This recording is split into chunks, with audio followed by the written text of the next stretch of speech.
Welcome to Just John and April, the relationship podcast, your place for life, love, and laughs. In today's episode, I need to set some boundaries. Quick question and word of the day. All right. Yeah. Here we go. Well, This is day 2 of This Is Us Part 2. This Is Us Part 2. Yeah. So, of course, I'm melancholy again because we're talking about this while April is excited. Okay, as you can see, Just kidding. he loves the show.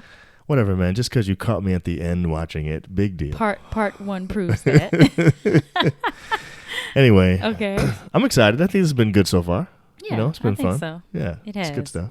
And it's good stuff because it really hits home, you know? I think so, too. It talks about real issues. Yeah. And that's always good. This one hit Yeah. home, too. As we watched this episode, I really felt like the stuff that Kate was going through felt familiar. Yeah. You know what I'm saying? Yeah. Okay, so let's update you on what we're talking about today. Yeah. We are focusing on Kate, Mhm. the sister of Randall, Yep. who we were talking about in the last episode. Mhm. And she's basically been having issues with her mother. Mm-hmm. So we're talking about Kate having boundaries issues. Mm-hmm. Her mother is basically able to just say whatever she wants to say, give her opinion about anything Mm-hmm. and everything. Mm-hmm. And that's been going on since Kate was a little girl. Mhm. I mean, her mom's been, talking about her weight and Mhm. what she can and cannot eat and things Mhm. like that. And so that's kind of transferring over to adulthood. Mm-hmm. And now she's had a baby. And it's really starting to exacerbate things, I think. It's making things come to light even more, just how much their boundaries issues are real, because Right. now there's a new baby. Right. So baby Jack has been born. And, mom is just coming in and trying to be the mother. Right. And so, she means well. Mm-hmm. And she's trying to be helpful. She's trying to be helpful, but it's really bothering Kate because Right. she's like, okay, are you trying to say to me that I'm not a good mom, that I can't do this, which is what happens, Mm-hmm. So she's Yeah. trying to be the same mother that she was of Kate when Kate was 12 and 13 and 14. Mm-hmm. But now Kate is a grown woman. She's Right. married Right. and she's had her own child. Yes. And now she needs her mom to just support her Right. and just be there rather than trying to take over, Right. trying to do the most. Right. So really the issue that she's having, you would say, is a boundaries issue. Definitely. That she basically has not found a way to be able to set appropriate boundaries with her mother to make it so that her mom will not encroach upon her life in ways that she doesn't want. Exactly. Okay. And I think some people will, lash out at a parent for doing that. But in this situation, Kate has just been quiet. Okay. She's just allowed it and then, rolled her eyes. dealt with it or on the inside. Dealt with it on the Yeah, inside. yeah. Or cried about it. Okay. And so, or talked to Toby about it, who is her husband. Okay. So, she's not really dealing with it at all, actually. Right. And I just thought about this and I was like, man, this is such a good topic because there's so many people that deal with either parents True. or in-laws that are just not, staying within the fence Yes. Now of let me the relationship. Can I ask you a question? Yes. Do you think that something happens when a baby is born that ignites inside of a grandparent something that might create boundaries issues? Definitely. I mean, I'm not a grandparent, but they tell me grandparents say stuff like grandchildren are better than Than having children. Right. Of course. So it's like they become more protective and they're even more, Giving advice. giving advice, Yeah. But they also seem to contradict themselves based on the things that they did as parents. Of They give course. advice to you about how you Of should course. parent. My mom is like, please don't spank the Mine children. too. I'm like, what? what? I don't understand. Are you kidding me? Where were you to talk to you when you were younger? Yeah. You know what I'm saying? Right. While you were spanking me. Exactly. So I do believe that this is an issue, and we're going to take this topic from the show because Right. Kate is dealing with her mother as she's becoming a new mom herself. Right. And so we thought that this would be a good time to talk about how boundaries should be set. Right. And how, you can actually change the relationship for the better. Yes. By setting these boundaries. Right. And by making sure that they're set properly. Yes. Appropriate boundaries are good, and setting them properly is really the key. And we have some things that we've done over our own lives that maybe we can share that might be helpful. But before we do that, can I ask you another question? How did you feel as a new mother? Did you think that you were more vulnerable at that point to someone's help, to where the person's help might have threatened you in some kind of way? Do you understand what I'm asking? Yeah. Were you in a state of mind as a new mom that made it so that even a person who really was genuinely trying to help would have been seen as get your hands off my baby? Would have been as trying to take over. Yeah. So man, did I have that happen to me? And I'm asking this for a reason, because I think it's important that as we look at these situations, that we not only try to set healthy boundaries, but we have proper expectations for ourselves and our family members. I think there are things that happen in life that change, like, for instance, when you go from being single to being married. I think there's a big change in your life that demands, I think, some new rules when it comes to how we interact with our family members. Yeah, but we don't always do a good job of creating boundaries so that new thing can actually thrive and survive. So you have a new relationship that's starting, basically. Mm-hmm.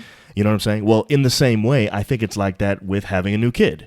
When you get pregnant and you have the baby, something happens that I think makes it necessary to try to create something that will allow for this new relationship to thrive. Mm-hmm. And sometimes I think we are, I don't know. Well, you tell me. How did you feel at the time when you were a new mom? What was everybody that came at you wrong? Or was it sometimes that maybe you were in a position that you felt a different kind of way, so you couldn't receive the help? I think it was more so the latter. You know, I felt like, here I am trying to be a mom. Here I am trying to do it right, and you're telling me I'm doing it wrong. That's how I took it. It was like, well, why are you doing this? And that was, it might have been a legitimate question. Right. But I want to say, don't even question it. Just let me do it. The baby's not dying. Gonna die. Yeah, right. You know what I mean? It's usually little stuff like, right. Why would you give it this formula? Right. Or, Yeah. Or why would you put the diaper on that way? Right. You know, you're supposed to cover first so that you don't get peed on or whatever. Yeah, I mean, just little things that I don't think really mattered. Okay. Why don't you have the baby wearing socks? Right. And who cares? I mean, the baby kicks off the socks and you leave them off. Exactly. That was my idea. Big whoopee. So I think that for me, it was the fact that I was trying to do it right. And whenever I heard or a question or somebody questioned me or said I should be doing it a different way, it made me think, man, I'm not doing this right. I'm doing it wrong. Wow. And I think women, when, after they have babies, it's like, you already are going through emotional things. You're already going through hormonal changes. Yes. So the emotions Sometimes are a lot postpartum higher. type depression even might have set in. Yes. Which I think I had a little bit of that. Yeah. But so I do believe that. But so when grandchildren are coming, and that's new, that is definitely where boundaries are tested. Yes. At the very least, confused or smeared in some kind of way or whatever. Yeah. But let's go back to let's do it. Going from being single, in the home, being dependent on your parents, to now being married. Right. You have your own family. Right. And they are still treating you as if you are in the home. Yeah. As their child.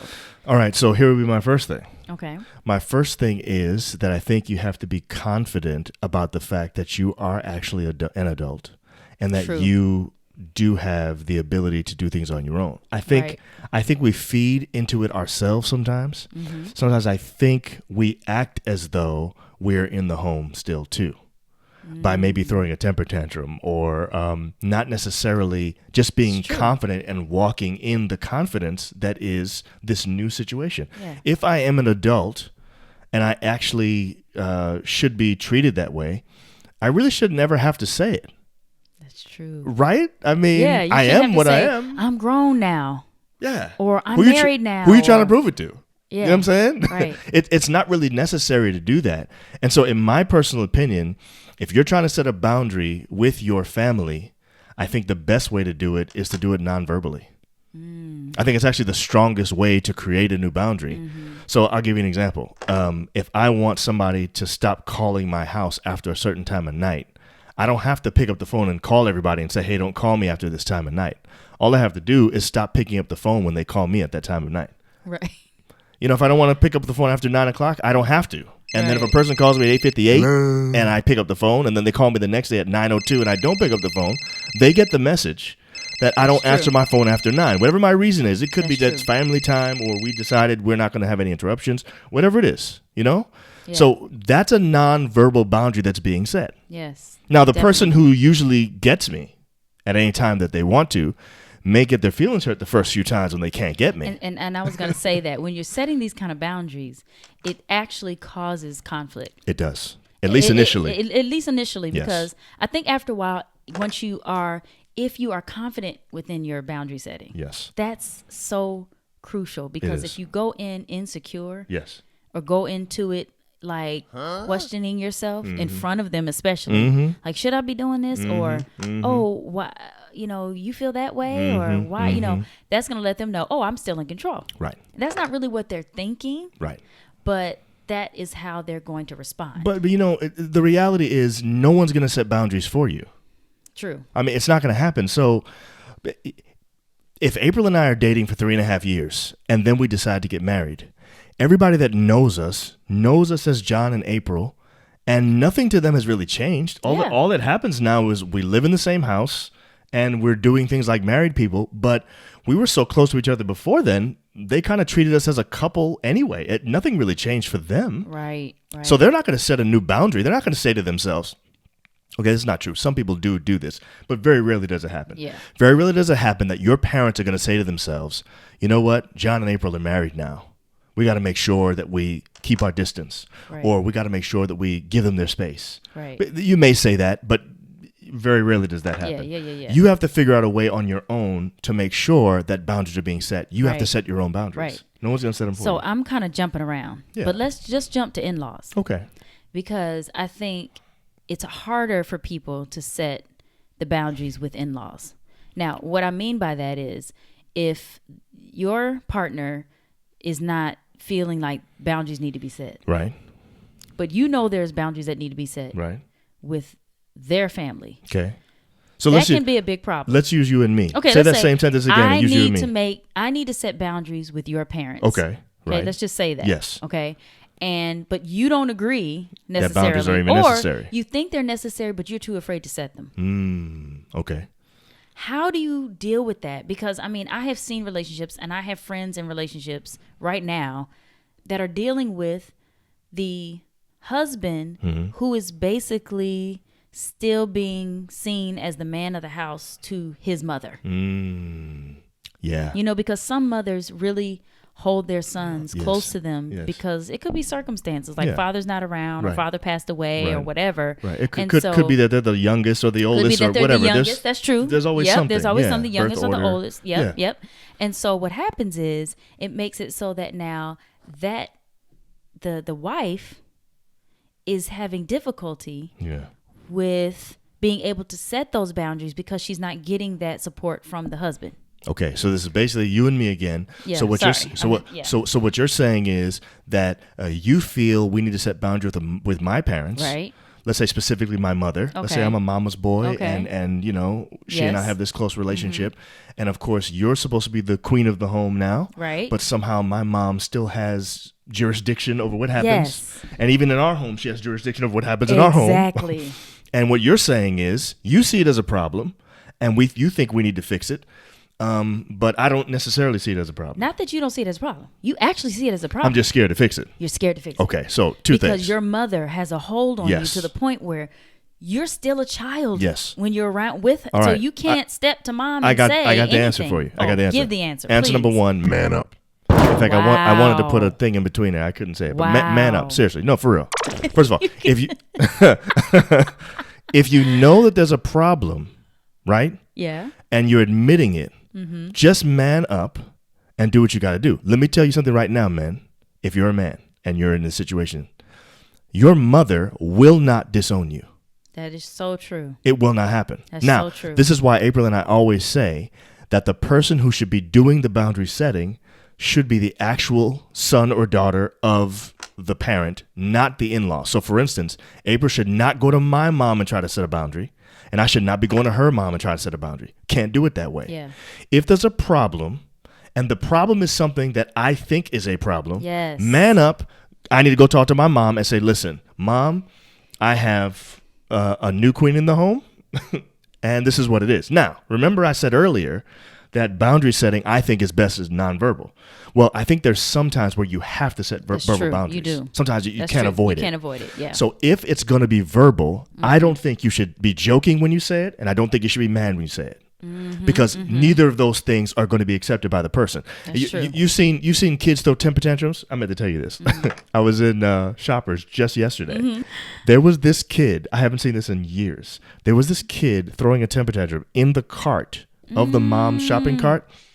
The girl was yelling so loud. All of the shoppers were like walking around seeing what she was saying. Right. She was saying stuff like, I don't want that, and take it and give it up, whatever. Wow. She was going crazy. And then some other lady came in. Neither one of them had any control at all over this little girl. Now, here's the point I'm making.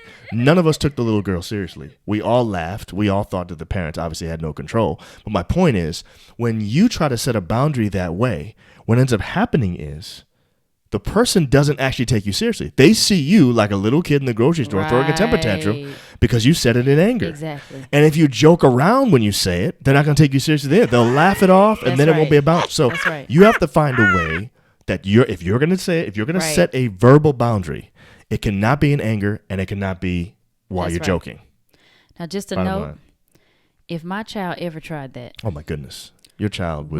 We would be just taking a nice little trip to the bathroom, and then we would come out. Oh, there'd be no problem. There'd be no problem at all. Angels. Yes. So anyway, but I agree. Yes. So bottom line is, in my opinion, sometimes you have to set a verbal boundary. If you do, and you're a man, and it's your mom or something like that, man up, dude. Do what you got to do, because the reality is, you have to live with your wife the rest of your life. You're not living with your mom the rest of your life. Right. Your mom will survive. She will love you. She will not disown you. Your wife is the one that you have the responsibility to now. Right. So you got to just tell her, and you got to find a way to sit her down and just say, Mom, I'm sorry, but I can't come over every 5 minutes to fix stuff anymore. I have this other thing happening in my house, or whatever. I'm about to get real. Let's get even realer. Get realer. Okay, here we go. Realer. So you do this, right? And the mother says, and I'm talking about what happens for real. Okay. And the mother says, I know she put you up to this. Okay. I know this is not the way you really feel. I'm so glad you said that. But she's like that. And I know that this is not you. And now you're acting like this because you're with her. And I mean, I've seen it. Yeah, I have too. So what do you do then? All right. So man up. Okay. The guy's manned up. He's talked to his mom. He's already manned up, right? Okay. Now, when you go talk to your mom or your dad or whoever, right? Because remember, we're trying to be universal with this. And this is both. Yeah, it's with anybody. If you're the one talking, the mother, that's father, exactly right. Whatever. If you're talking to your parent, yourself about the situation, you must go in there owning that thing. So whatever this thing is that you have a problem with, even if this is something that your wife feels stronger on it than you do not go to your mother and give her any indication that this is your wife's thing. This is your thing. And then when your mom tries to say it, say, no, Mom, this is not her.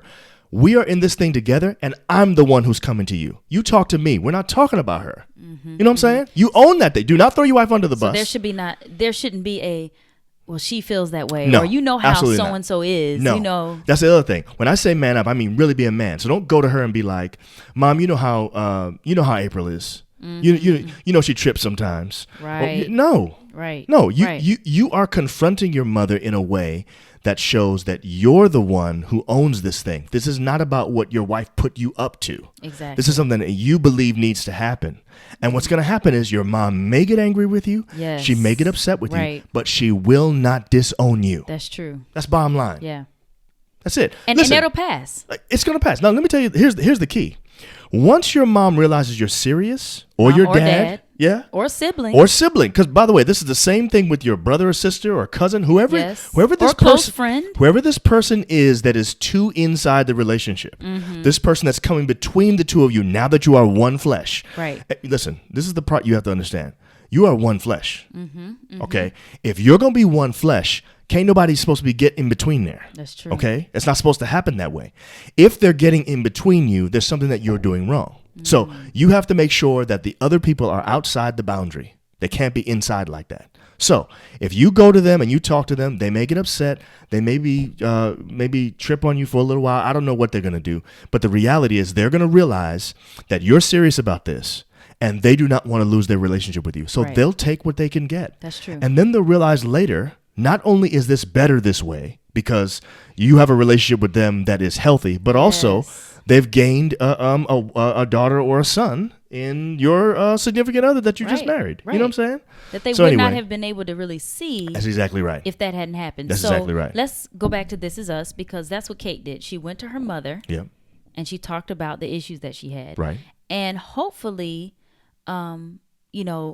others who are going through this, they might end up doing this, have to approach a parent or any family member and respond the way Kate's mom did, which was, I'm really sorry. Yeah. That's not what That's I not what I was was trying to do. intending. That's Right. not what I was trying to do. Right. Yeah. And then be able to say, okay, now I see what you need from me, Mm-hmm. because that's really the thing you want, Right. And I Yes. think that setting those boundaries actually, okay, so let me give you an example. Mm-hmm. When I am teaching or, dealing with children period, What grade do you teach? I teach middle school. Your middle school. Yes. I knew that, but I don't think they did. Okay. Anyway, go ahead. When you have a classroom that is disciplined Mm-hmm. Yeah. and you set those rules and those procedures, Yes. the students in the beginning Yes. will They fight resist. against that. They resist it. They Yes. resist it. Yes. Okay. They resist the structure. That's the word I was trying to Yes. find. Structure. The students will resist the structure. So when Yes. you have a classroom where you're trying to have a structured classroom Mm-hmm. where discipline and self-awareness Mm-hmm. and all of that stuff is being said, the students will resist it Mm-hmm.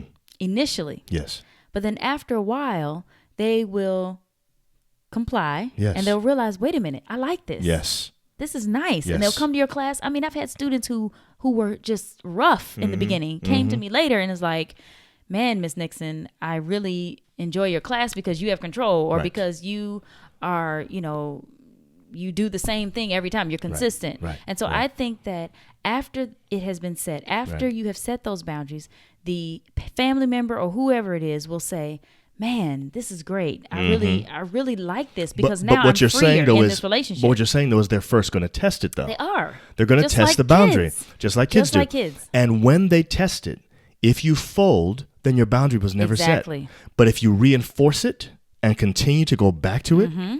after a while, everybody falls in line. Yeah. Because they love you. They and you do. just had a baby. They want to be with the baby. right. I mean, come on. Or you just got married and they want wanna to be around y'all. They want you to come for Yes, Christmas. they want you to be around. They want you to Yeah. show you off with their family members and stuff like that. Exactly.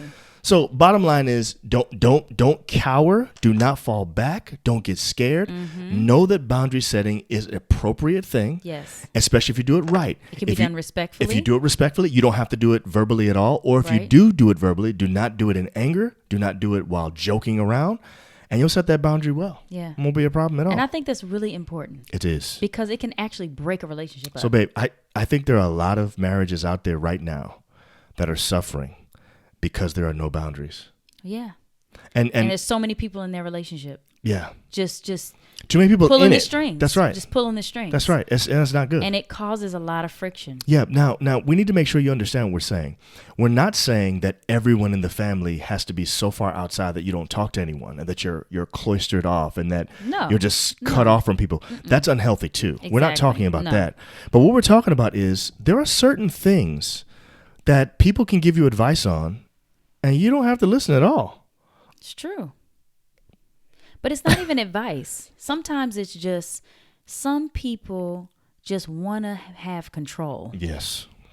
You know? That's true. And so just being in it, or when they come around, they want to say, okay, it's me now. You know, let's move him aside. It's, you know, he's not the one that's going to tell me or tell you what you need to do or whatever. Right. You know, or so when they come, like I have a friend who, when the mother-in-law comes, she doesn't treat her nicely at all. She treats her like she is nobody. Right. Yeah. And like she doesn't matter when she's around. I'm the one that matters to him. Right. And you are second. Right. And so what we have to do as spouses, we have to make it clear to everyone. Every single human being needs to know that they are second. Yeah. And the one who is first is the one with whom I am one. We're one. Yeah. One flesh. Yeah. There you go. Enough said. I don't know if that helps, but hopefully it does, man. And this is maybe a soapbox situation for us. I don't know, but you know, I must say though, our family has done well over the years with respecting our boundaries. I agree. And I think we're blessed with that. We are, because I don't have any in-law issues. I don't either. It's beautiful. And it's wonderful, but it did take us on the front end setting some boundaries. We had to set some boundaries at the beginning, and it was a little bit painful. It was painful because we got married young. Yeah. And so I was still attached to my family. Yeah. You know, I was too. He was still attached to his family. Yeah. And so it was kind of hard to get away from the way things were done in my home and the way things were done in his home. And sometimes you have to set boundaries for yourself. Yeah. You know, you have to say, hey, I now need to detach myself. That's right. You know, I can't expect my new family now to be my old family. That's right.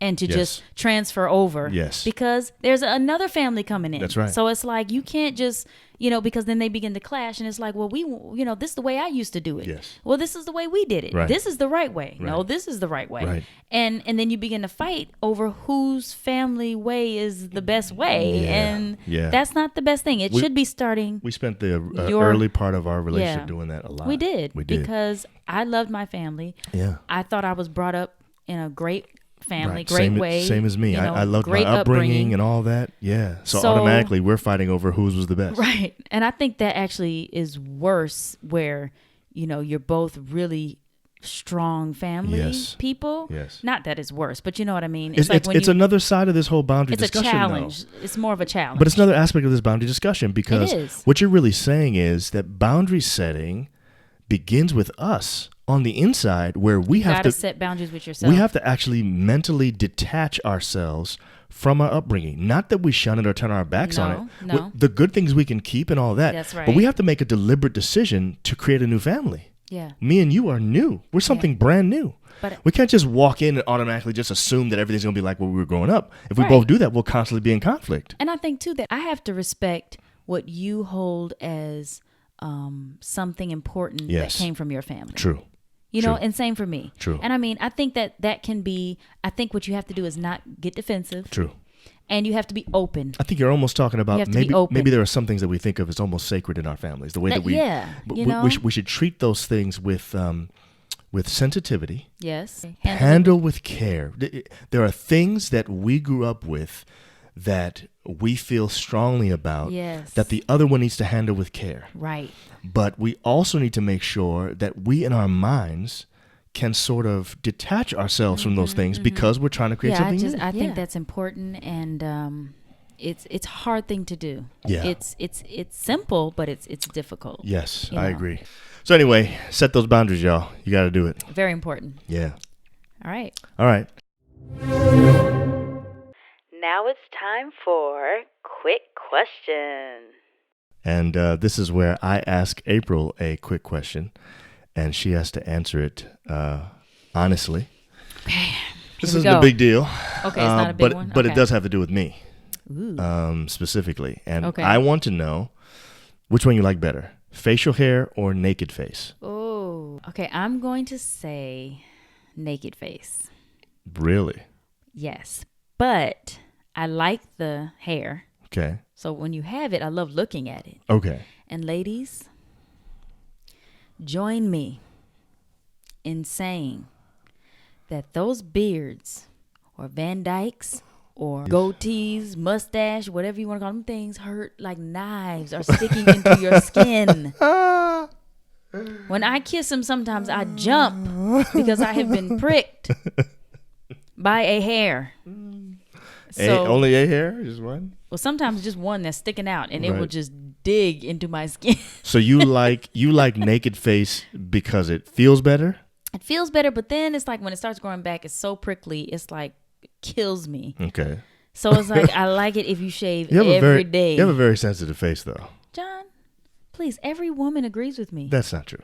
Every single woman. Listen, I'd be willing to bet. So actually, I want you to comment. If you please comment. Please comment as to whether or not your man's beard is rough on your face. It hurt. Right? Does it hurt? You know what I'm saying? If the beard is nice and soft, then of course. But because I've hugged some people and I feel them beards and I'm like, ooh, this is so nice. But my husband's beard is not like that. Now there are times when he cuts it and it feels nice. So if he keeps it trimmed. So if you keep it trimmed, then it would feel better. And the thing that makes me upset, ladies, is that he will kiss me. I will jump, okay, because it hurts so badly. And then he talks about me and says that I am exaggerating. I do say that. I need you to help me out so that he will know it's not just me, that it's us women. Okay? And we just deal with it because we love our men. So should I shave my face? I like both. So you can. Okay. I just don't like the hair growing back, and I don't like when you have certain ones kind of like sticking out like this. And then they be like doing that to me when we kiss, and I'm like, Oh, man. Okay. All right, now it's time for Word of the Day. All right. Okay. Word of the Day is intrusion. Intrusion. Oh, my. Wowzers. Okay, I'm going to tell you what it means. Okay, what does it mean? Intrusion is the act of wrongfully entering upon, seizing, or taking possession. So I can see that as something that we're talking about now as far as this boundary thing is concerned. Sounds like a lot of intrusion is happening into some of these relationships. And wrongfully. We got to get that stuff under control, y'all. Yeah. Bottom line is no one is thinking that they're doing something wrong. And they're not going to know they're doing anything wrong until you actually set a boundary. It's really up to us. You know what I'm saying? It is. And I think this is a topic we got to come back to at some point. Because you're right. We're going to have to do part 2 and 3 of this joint. Exactly. It's a big issue. You're right. And so as you comment and ask questions, we can come back to it later with some more specific issues. That's true. But yeah. All right. Well. Okay. Thanks so much for listening to Just John and April. Until next time, follow us on Facebook at John and April or Instagram at Just John and April. And you can email us at johnandapril2000 at gmail.com. Yeah. And we want you to subscribe so that you can get the next episode, you know? Please, feel free. Okay. See you later. All right. Bye, guys.